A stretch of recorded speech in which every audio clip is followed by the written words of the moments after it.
February 1945. Thousands of engines roar across the skies of Europe. In the darkness of night, hundreds of bombers advance toward a single target. Most of the pilots aren't even 20 years old. All they have is a map, a compass, and a war they want to end. But what happens that night will change these young men forever. The bombs they drop will burn not just a city, but their own souls. This story tells one of the darkest faces of war, the price of heroism, the weight of victory, and the invisible wounds a pilot carries in his heart. If you've ever wondered how war continues not just on the battlefield, but in the minds of those who won, this video is for you. If you're ready, let's begin. Subscribe to the channel and like the video. Let's dive right into the story. By early 1945, World War II had entered its sixth year. The map of Europe was being redrawn in blood and fire. On the Western Front, Allied forces were advancing rapidly after the Normandy landings, while in the East, Soviet armies were relentlessly closing in on Berlin. Nazi Germany was now caught between two fires, and everyone could sense the end was near. But more blood would be spilled before the war ended, more cities would burn, and more young men would await their fate in the sky. At air bases in eastern England, thousands of pilots and crew members of the Royal Air Force's Bomber Command faced death every night.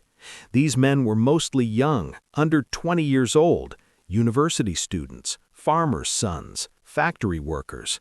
The war had snatched them from their homes and hurled them into the sky. In the cockpits of Lancaster and Halifax bombers, in freezing cold, flying through enemy fighters and anti-aircraft fire, they dropped their bombs over Germany. Every mission was a gamble. Those who returned were lucky. Those who didn't became just another statistic. Bomber Command had one of the highest casualty rates of the war. Out of more than 125,000 crew members, over 55,000 lost their lives. Think about that number. Nearly 1 in every 2 never came back. The pilots knew this. Every time they boarded their aircraft, they knew it might be the last time. But they still climbed in, because they were fighting for the families they left behind, for their loved ones, for their homeland. They were fighting for freedom. One of these pilots was a Lancaster captain under Arthur Harris's command. We don't know his exact name because the pilot who wrote these letters was protected by his family, and his true identity was never fully revealed. But what he wrote forms one of the most striking testimonies of the war. These letters expose the storm in the depths of a soldier's soul. They tell of the impossible balance between heroism and guilt, courage and fear, duty and humanity. The pilot flew operations from a base in eastern England. He was 23 years old and had been studying engineering in London before the war. He had dreams. He wanted to build bridges and design buildings someday, but the war turned him from a builder into a destroyer. Every night he took to the sky to destroy what others had built. This irony slowly ate away at him from the inside. Isn't that painful to think about? In January 1945, the pilot wrote to his family, "Dear Mother and Father, everything is fine here. I'm having a good time with my friends. The food isn't bad, and the weather sometimes allows us to fly. Don't worry, I'm being careful." These were typical lines a soldier writes home, lines written to hide the truth, to keep them from worrying. But later in the same letter, as if writing notes to himself, he added, "Sometimes I can't sleep at night. When I close my eyes, I see the lights below, the fires. They tell us those are just factories, but people live around factories too, don't they?" These questions were the first signs of a crack growing in the pilot's mind. But Dresden hadn't happened yet. That night of hell was still to come. Dresden. Before 1945, this name meant nothing more than a beautiful German city to most people. On the banks of the Elbe River, famous for its Baroque architecture, filled with art galleries and churches, it was a cultural center. They called it the Florence of the Elbe. Porcelain, clocks, music, and art. Dresden seemed untouched by the war. It wasn't a major military target. Its heavy industry was limited, but its strategic location put it on the Allies' radar. By February 1945, Soviet forces were advancing rapidly from the east. Allied commanders wanted to cut Germany's supply lines, break morale, and support the Soviets. Dresden was a railway junction, a point where roads to the Eastern Front crossed, and most importantly, it had almost no defenses. German air defense had collapsed, and the city was an open target. The operation was codenamed Thunderclap, and it would indeed strike like thunder, but this thunder would leave nothing behind but destruction. On the night of February 13, 1945, hundreds of Lancaster aircraft, including our pilot, took off from England. The night was dark and the air was cold. The inside of the planes was freezing. The crew wore electrically heated suits, but the bitter cold still cut to their bones. Our pilot sat in the cockpit, watching the instruments before him. Beside him was the navigator, behind him the bombardier, radio operator, and machine gunners. A crew of 7 in a single machine, thousands of meters in the air. As they approached the target, the Pathfinder aircraft ahead had already marked the city. Bright-colored marker bombs showed where the target was. Below, Dresden's silhouette was visible. It was past midnight. The city was dark but peaceful. People were in their homes. Children were asleep in their beds. The elderly were perhaps hoping the war would end soon. And then the first bombs fell. Our pilot would describe that moment in a letter written years later. When the bomb bay doors open, the aircraft lifts. Tons of bombs fall downward and you rise. Physically, you rise, but your soul falls. You look at the lights below and you know that soon hell will break loose there, and you caused it. The first wave carried incendiary bombs. The purpose was simple: start as many fires as possible. Phosphorus bombs rained down like burning liquid. The wooden roofs of houses caught fire, flames spreading rapidly. And when the fires merged, a terrifying phenomenon emerged: the firestorm. A firestorm occurs when flames become so intense they create their own air currents. Hot air rises, pulling in cold air from the surroundings. This creates winds of hurricane force. People were pulled into the flames. Streets turned into furnaces. Temperatures were so high that stone melted and metal flowed. People hiding in shelters suffocated from lack of oxygen. Our pilot landed at his base that night and went straight to bed. He couldn't sleep. When he closed his eyes, he saw the fires. His ears were ringing, and a voice inside asked, "What have you done?" The next morning, preparations began for the second wave. This time, the American 8th Air Force would join. B-17 Flying Fortresses would conduct a daylight raid, and what remained of Dresden would be leveled. Our pilot didn't participate in the second attack, but he heard what his returning comrades described. "Nothing's left," they said. "The city is gone. There's only smoke."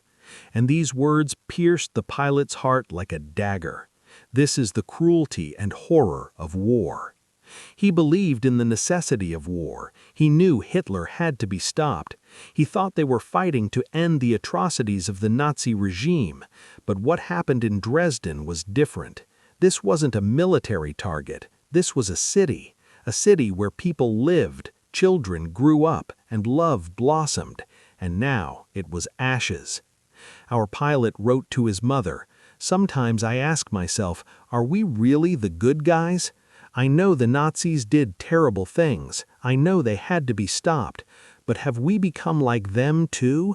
Does a child understand whether the bomb is British or German?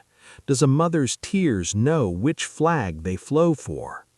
These questions were the cry of the pilot's conscience, and this cry would not be silenced even after the war ended. After the Dresden bombing, our pilot flew a few more missions, but each time the weight inside him grew heavier. His friends noticed he had changed. The young man who used to joke and smile was now quiet and withdrawn. He woke up in the middle of the night drenched in sweat, screaming.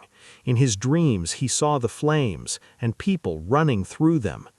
The war ended in May 1945. Germany surrendered. Peace was declared in Europe. There were celebrations in the streets. People cried tears of joy. But our pilot, there was no celebration. His war hadn't ended, because the real war was now beginning inside him. When he returned home, his family welcomed him with open arms. He had come back as a hero. He had defended his country, fought for freedom. But our pilot didn't feel like a hero. When he looked in the mirror, he saw Dresden's reflection, and that reflection would never let him rest. This is where the pilot's letters become a true testimony. The lines he wrote in the post-war period illuminate the darkest corners of a soldier's inner world. In the next part, we'll dive into these letters. In the lines he wrote to his family, his friends, and perhaps himself, we'll see how guilt slowly consumes a person. And perhaps we'll understand that the true victims of war are not just those who died, but those who survived. If you enjoyed this story, like the video and subscribe to the channel. But the story isn't over yet. It continues. Let's keep going. Welcome back to the continuation of the story. We're diving right back into this profound tale without slowing down. The war was over. The guns fell silent. In the skies of Europe, birds now flew instead of bombers. People were returning home, trying to rebuild their lives. But for some, coming home didn't mean the war was over. For some, the real war began when they returned home. And our pilot was one of these people. If you're still watching this video, it means you're curious about the unseen face of war, the invisible wounds that heroes carry. In this part, we'll delve deep into our pilot's letters. Every word from his pen tells the story of a soldier's soul being torn apart. If you're ready, let's continue this journey together. If you're enjoying this, like and subscribe. Thank you. The summer of 1945 was a time of celebration for England. The streets were decorated with flags. People were dancing, singing, trying to wash away years of pain with joy. Victory posters hung on every corner, and families welcomed returning soldiers at every home. Victory marches played on the radios. Newspapers ran headlines screaming, "We won!" The 6-year nightmare was over, and people could finally breathe. Our pilot also returned home amid these celebrations. His mother met him at the door in tears. His father hugged him tightly, patted his back, and said, "I'm proud of you, son." His little sister jumped into her brother's arms. Neighbors had gathered, waiting with flowers in their hands. Everyone saw him as a hero, the brave pilot of the Royal Air Force, the young man who protected his country and fought for freedom. But there was no sparkle in the pilot's eyes. He smiled, but his smile was forced. He hugged, but his arms were weak. It was as if he was there, but he wasn't really there. His body had returned home, but his soul was still wandering over Dresden. It had been lost among the fires that night, and a part of him would never come back. In the first weeks, the pilot tried to return to normal. He came down for breakfast in the mornings, read the newspaper with his father, had tea in the garden with his mother. In the evenings, he met up with old friends, drank beer at the pub, and told war stories. But the stories he told were only the surface of the truth. Funny anecdotes, dangerous moments, narrow escapes. He never mentioned Dresden to anyone. He never told anyone what he saw that night. Because if he did, the hero story would collapse, and people would see him differently. But at night, the truth emerged. When the pilot lay in his bed and closed his eyes, the dark thoughts began. First came the sound of engines in his ears, the familiar hum of the Lancaster. Then the turbulence started. The plane shook, flak shells exploded around them, and then Dresden appeared below. Flames, smoke, fires, silhouettes of people running, screams. But he couldn't hear the screams, he only imagined them, and that was even worse. He would wake up drenched in sweat, his heart pounding as if it would burst from his chest. He couldn't breathe. Sometimes he woke up screaming, and his mother would rush to his room. "Is something wrong, son?" she would ask. The pilot would shake his head. "Just a nightmare, Mother, don't worry." But these nightmares came every night, and they became more vivid, more merciless. It was during this time that the pilot began writing letters, but these weren't letters meant to be sent. They were lines he wrote to himself, pouring out his soul. Like a diary of sorts, but in letter form, as if addressing someone. Maybe himself, maybe God, maybe the nameless people who died in Dresden. In one of these letters he wrote, "I went to the market today. I needed to buy bread for my mother.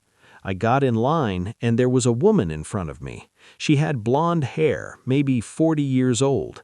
She was holding a small child's hand, and for a moment Dresden came to mind. There were women like that there, too, blonde-haired women holding their children. Where are they now? They turned to ash. They turned to ash because of me. I came home without the bread. I couldn't eat anyway." These lines showed how deep the pilot's guilt ran. Even in the most ordinary moments of daily life, Dresden found him. A child's laughter, a woman's silhouette, the smell of fire, even just the color red, anything could take him back to that night. Today we call this condition post-traumatic stress disorder, but back then there was no such definition. Soldiers were expected to toughen up. Real men don't cry, they said, and our pilot was caught between society's expectations and his own inner world. In another letter, our pilot talked about his fellow crew members. There were 7 of them in his crew. The bombardier, Tommy, was his closest friend. They had trained together, drunk together, returned from the brink of death together. Tommy was in one of the planes that flew to Dresden, but on the way back, German fighters shot them down. Tommy's plane caught fire and crashed. Only 2 of the 7 crew members parachuted out. Tommy wasn't one of them. The pilot wrote about Tommy. "I think about Tommy. I want to cry for him, but the tears won't come. It's like I've dried up inside. Something changed after Dresden. I'm sad that Tommy died, but at the same time, I'm glad he died without seeing Dresden. He didn't see those fires. He didn't hear those screams. Maybe he was the lucky one. I'm still here, and every night I live through that hell. I don't know which of us is luckier." These lines lay bare the psychological impact of war on soldiers. Our pilot felt guilty for surviving. His friends had died, he lived, and sometimes living felt harder than dying. This feeling is called survivor's guilt. It's especially common among war veterans, and if left untreated, it slowly eats a person from the inside. The pilot's letters also contained passages about his family. Especially his relationship with his mother could be read between the lines. His mother noticed that her son had changed. The once cheerful, energetic young man was now quiet and distant. He didn't laugh, he spoke very little, and there was a darkness in his eyes that his mother didn't recognize. In one letter, the pilot wrote, "My mother asked me today, 'Why don't you smile anymore?' What could I say? 'Mother, I killed people. I dropped bombs and people died. Women, children, the elderly, they all died. And I'm supposed to smile?' Of course, I couldn't say that. I just shrugged and said, 'I'm tired.' I don't know if my mother believed me, but what else could I do?" These are the cruel emotions of war, unfortunately. These lines show the communication breakdown that war veterans experience. Our pilot couldn't tell his family what he'd been through, because if he did, he would hurt them. If he did, the hero image would crumble. If he did, maybe his family would see him differently. And most importantly, if he did, he would have to relive what he experienced. So he chose silence, and silence slowly isolated him. In the first year after the war, the pilot tried to start working.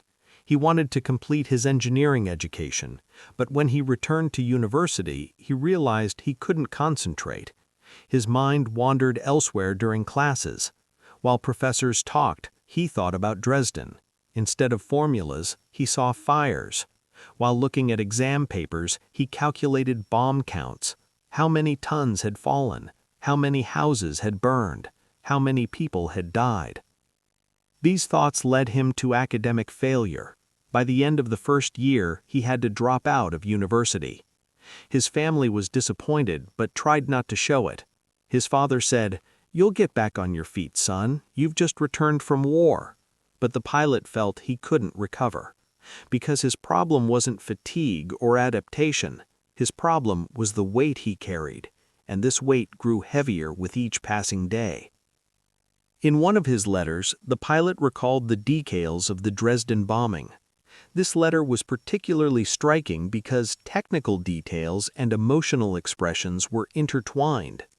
It started as if he were writing a report, then suddenly shifted into an outpouring of feelings. He wrote, "The Dresden operation lasted 2 nights.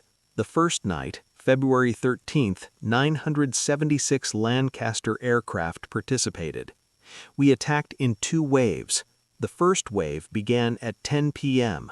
The Pathfinders marked the target and we dropped our payload. Most of them were incendiary bombs. The goal was to set the city on fire, and we did. The second wave came 3 hours later.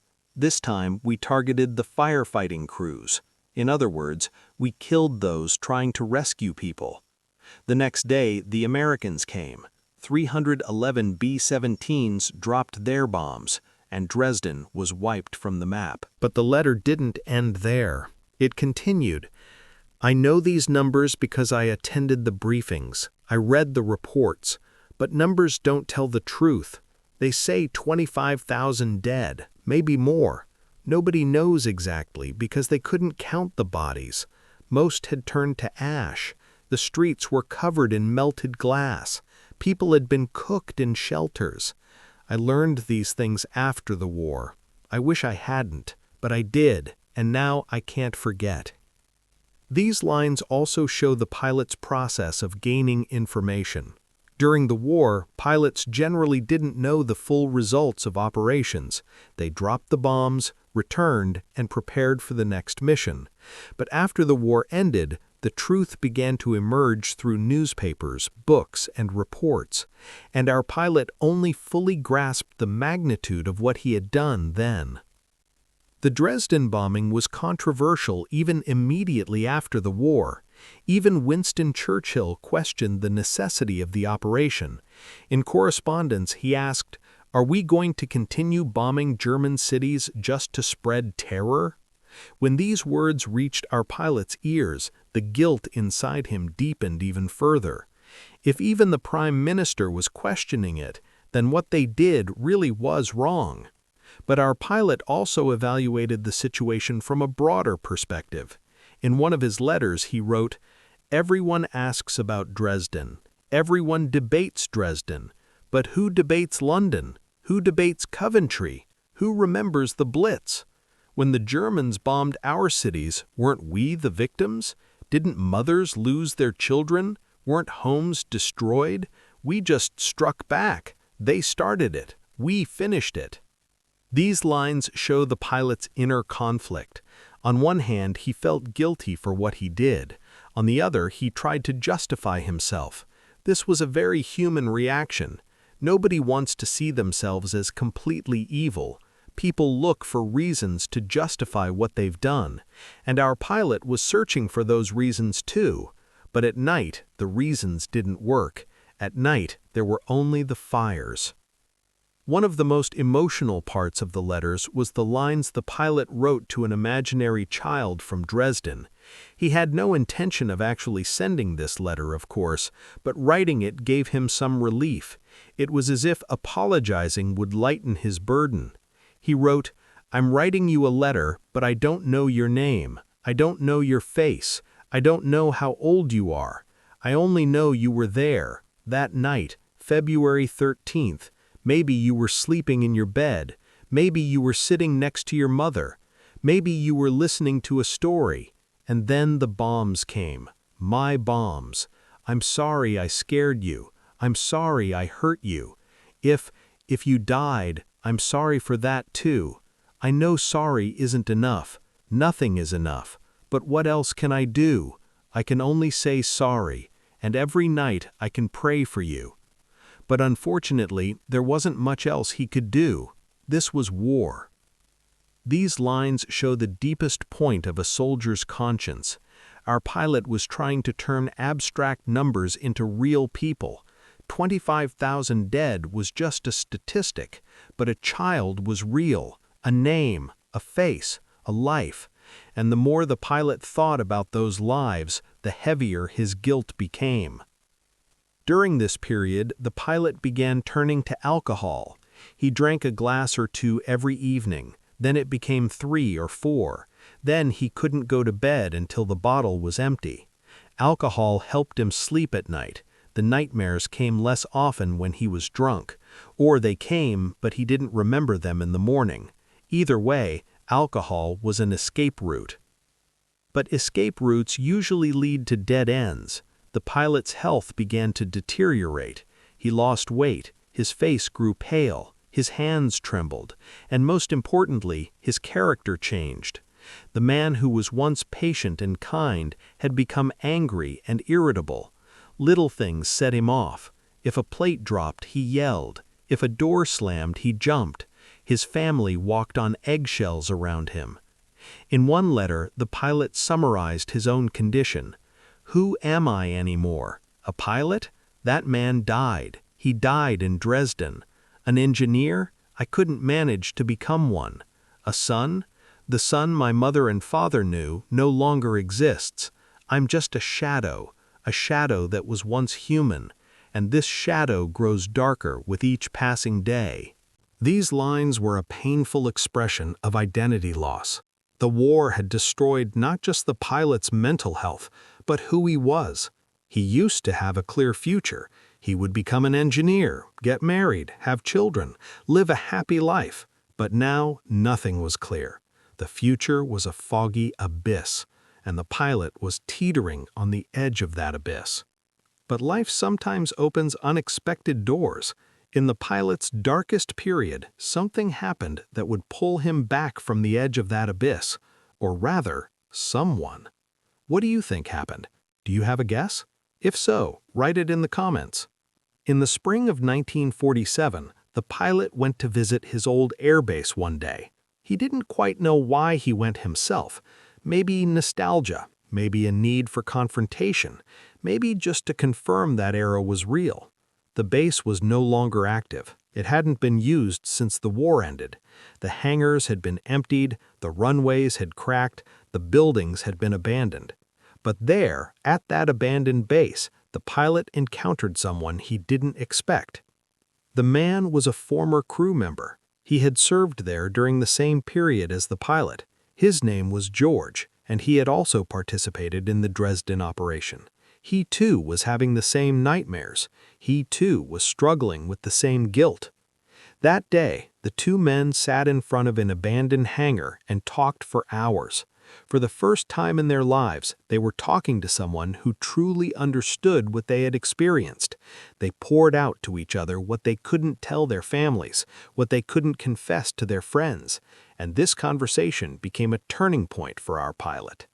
George said to him, "We're all going through the same thing. You're not alone, and you're not guilty either. We were soldiers. We followed orders. We defended our country. Yes, we did terrible things, but we did those terrible things to stop even more terrible things. We had to stop Hitler. We had to defeat the Nazis, and we did. There was a price for that. We paid that price. But now we need to stop punishing ourselves, because the war is over and we're still fighting. These words wouldn't change the pilot's life overnight. The guilt wouldn't disappear in one night. The nightmares would still come. But that day, the pilot learned something. He wasn't alone. Others were carrying the same burden, and maybe carrying this burden together was easier. Toward the end of his letters, the pilot's tone began to change slightly. There were still dark lines, there was still regret and pain, but in between, glimmers of hope also began to appear. In one letter, he wrote, "Maybe one day I'll learn to carry this burden. Maybe one day I'll be able to sleep at night. Maybe one day I'll forgive myself. I don't know, but I'll keep trying, because giving up would be one final betrayal to those who died in Dresden. For their memory, I must live. And living isn't just breathing. Living is finding meaning, and I'm searching for my meaning." These lines were signs that the pilot was slowly beginning to heal. Perhaps there would never be complete healing. Trauma treatment barely existed in those days.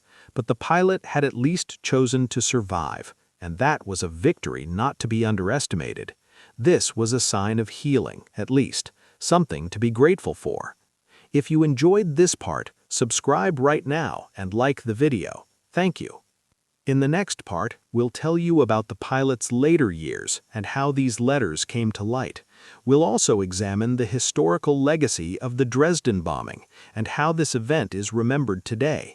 Our pilot's story isn't just one individual's tragedy.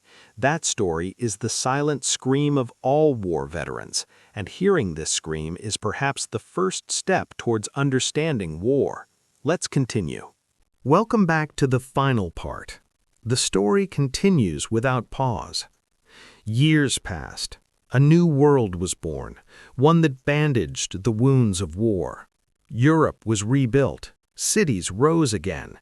People got married. Children were born. Life went on. But some wounds never fully healed. Some nights were still filled with those old nightmares. And our pilot lived in Dresden's shadow until the end of his life. But even in that shadow, he managed to find light. In this final part, we'll tell you how our pilot's story ended and how these letters came to light. We'll also discuss how Dresden is remembered today and what this tragic night taught humanity. If this story has affected you, I recommend watching this part to the end, because the real lesson is hidden in the finale. The conversation with George in front of that hangar became a turning point in our pilot's life. Until that day, he felt completely alone, as if he were the only person in the world experiencing this pain. But George's presence reminded him of something. Thousands of pilots, thousands of crew members had flown in the same sky. They had dropped the same bombs, and they were struggling with the same nightmares. This awareness spurred the pilot into action. Together with George, they began searching for their old war comrades. They wrote letters, made phone calls, knocked on doors, and slowly a small group formed. This group began meeting regularly, sometimes at a pub, sometimes at someone's home, sometimes at that abandoned air base. They talked. They just talked. But these conversations lightened each of their burdens. Today, we call such groups support groups, communities where people experiencing post-traumatic stress disorder come together to share their experiences and give each other strength. But in the late 1940s, no such concept existed. Our pilot and his friends had unknowingly invented their own treatment method. There was no professional therapist among them, just people who understood each other. And sometimes, being understood is the most powerful medicine. In his letters, the pilot wrote about this period. Meeting with George and the others is like breathing for me. When I talk to them, I remember I'm not crazy. What I experienced was real. What I feel is normal. And slowly, maybe very slowly, but slowly, I'm healing. I still have nightmares. I still can't sleep some nights. But now I have a reason to get up in the morning. There are people waiting for me, and that changes everything." In the early 1950s, our pilot took an unexpected step. He set aside his engineering dreams and decided to become a teacher. The reason was simple. Working with young people gave him a purpose. Teaching them things, shaping future generations, made him feel his life had meaning. Maybe he couldn't rebuild the cities he had bombed, but he could build young minds. He began teaching history and geography at a secondary school. His students loved him. He was patient, fair, and knew how to tell a story. But he rarely spoke about the war. His students would sometimes ask, "What did you do in the war, sir?" The pilot would smile and say, "I flew planes." He wouldn't go into details. He never mentioned Dresden. That was his own burden to carry, and he didn't want to place it on children. But years later, long after he retired, the pilot made a decision. He would bring his letters, all those letters he had kept hidden for years, into the light. He felt he was getting old. He knew time was short, and he didn't want this story to be buried with him. Future generations needed to know. They needed to see the true face of war. They needed to understand the pain behind heroism. In the late 1980s, the pilot began organizing his letters. He pieced together torn pages, made faded ink legible, put them in chronological order. And finally, he took them to a local newspaper. After reading the letters, the journalist fell into a deep silence. These must be published. People need to read this. The letters were published as a series in a small local newspaper. At first, they didn't attract much attention, but slowly, reader letters began arriving. Other veterans wrote, "I experienced the same thing," they said. "Thank you for writing this." Families wrote, "I understand my father better now," they said. Historians took interest. Academics quoted from them. And the pilot's letters became an important document telling the human dimension of war. The pilot was pleased with this attention, but also uneasy. In one letter, he wrote, "People think I'm a hero. They read my letters and say, 'How brave.' But I'm not brave. I was just honest. I told what I experienced. And if that's courage, then what we call courage is simply the strength to tell the truth." Our pilot passed away in 1992. It was a peaceful death, at home, in his bed, with his family by his side. In his final days, they had asked if he still thought about Dresden. "Every day," he had said. But there's no hate anymore. Now there's only sadness. And perhaps sadness is the healed form of hate. These words were the pilot's final wisdom. For decades he had fought with his conscience, he had struggled with guilt, he had learned to forgive himself, and finally he had reached a kind of peace. It wasn't perfect peace. There were still wounds, but the wounds had scabbed over and no longer bled. As for Dresden, the city also went through its own journey of healing. After the war, Dresden became part of East Germany. Under the socialist regime, the bombing was exploited for propaganda. It was portrayed as Western brutality. The actual death toll was exaggerated. Dresden was turned into an ideological weapon. But when Germany reunified in 1990, Dresden was also freed. The city began to rise from its ruins.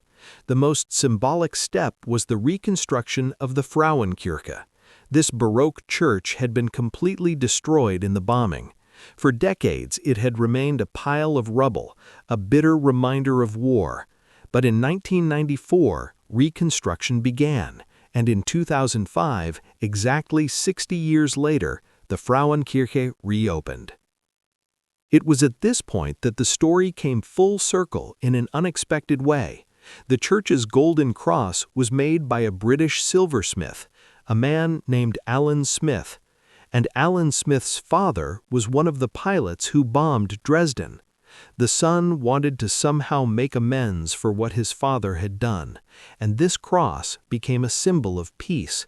Enemies were no longer enemies. Those who had opened the wound were now helping to heal it. We don't know whether our pilot lived long enough to see this development.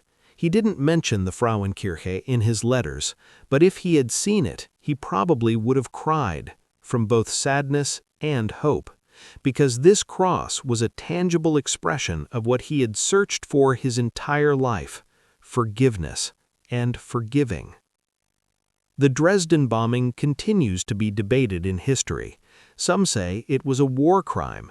They argue that civilians were deliberately targeted and that this was unacceptable. Others cite military necessity. They say every method was tried to shorten the war, that these steps were taken to prevent the Nazis from committing more atrocities. The correct answer is probably somewhere in between. War doesn't allow for easy moral judgments. It would be easy to judge without understanding the conditions of that era, the lack of information, the pressures. But at the same time, normalizing civilian casualties is dangerous. Dresden reminds us that war leaves no one innocent. Even the victors return home with invisible blood on their hands. Our pilot's story is the most human expression of this truth. He wasn't a monster. He wasn't a sadistic killer. He was a young man who loved his country, believed in freedom, and did his duty. But his duty forced him to do terrible things, and he carried the weight of those terrible things for a lifetime. Is this guilt? Innocence? Both, and neither. What do you think? Write it in the comments. Today, most World War II veterans have passed on. That generation is called the greatest generation. They fought for freedom, defeated fascism, saved the world, and all of that is true. But at the same time, they were also human. They were afraid. They made mistakes. They suffered. Alongside their heroism, they had fragility. And this fragility doesn't make them less heroic. On the contrary, it makes them more human. Our pilot's letters remind us of this humanity. We learn about war only from history books, movies, and documentaries. We see the numbers, memorize the dates, analyze the strategies, but we forget the people behind those numbers, the individuals who lived through those dates, the souls who executed those strategies. Our pilot's letters are a resistance against this forgetting. So what can we learn from this story? Perhaps this: war isn't fought only on the battlefield. War continues even after it's won, in the minds of veterans, in the homes of their families, in the memory of societies. And winning this war is perhaps harder than winning the actual war. If there's a veteran in your life, a grandmother or grandfather, an uncle or aunt, maybe it's time to talk to them. Listen to their stories. Ask what they went through. Maybe they'll want to tell, maybe they won't, but at least let them know you care, because that generation is quietly passing away, and with them, priceless stories are being lost. At the end of his letters, our pilot wrote, "One day, no one will remember the war. We will die, our children will die, our grandchildren will die, and Dresden will be just a paragraph in history books." Maybe that's a good thing. Maybe forgetting is the final step of healing, but I don't want to forget, because if we forget, we repeat the same mistakes, and future generations will have to suffer the pain we suffered. That's why I wrote these letters, to remember and to remind. These words are our pilot's legacy. Decades ago, on a freezing night, thousands of meters in the air, a young man did his duty, and he carried the weight of that duty for a lifetime. But even while carrying it, he managed to transform that burden into meaning. His letters are not just a confession, they're a warning, a prayer, and perhaps a hope. Isn't that so true? If this story made you think, affected you, made you feel something, please like this video, subscribe to the channel, turn on notifications for new videos, and share your thoughts in the comments. What's your story? Are there war veterans in your family? What stories have they told? Let's meet in the comments. And finally, I make you a promise. In the next video, I'll tell another little-known but extremely moving story, one of the most daring escape stories of World War II, the incredible tale of British pilots who dug a tunnel to escape from a German prison camp and walked hundreds of kilometers to reach freedom. Cold, hunger, Gestapo pursuit, and an impossible-seeming dream. If you don't want to miss this story, hit the subscribe button and turn on the bell icon. That way, you'll be notified as soon as the new video arrives. May our pilot's soul rest in peace. May all the lives lost in Dresden rest in peace. And may we continue to remember their stories, because remembering is preserving our humanity. See you in the next video. Take care of yourselves. Goodbye.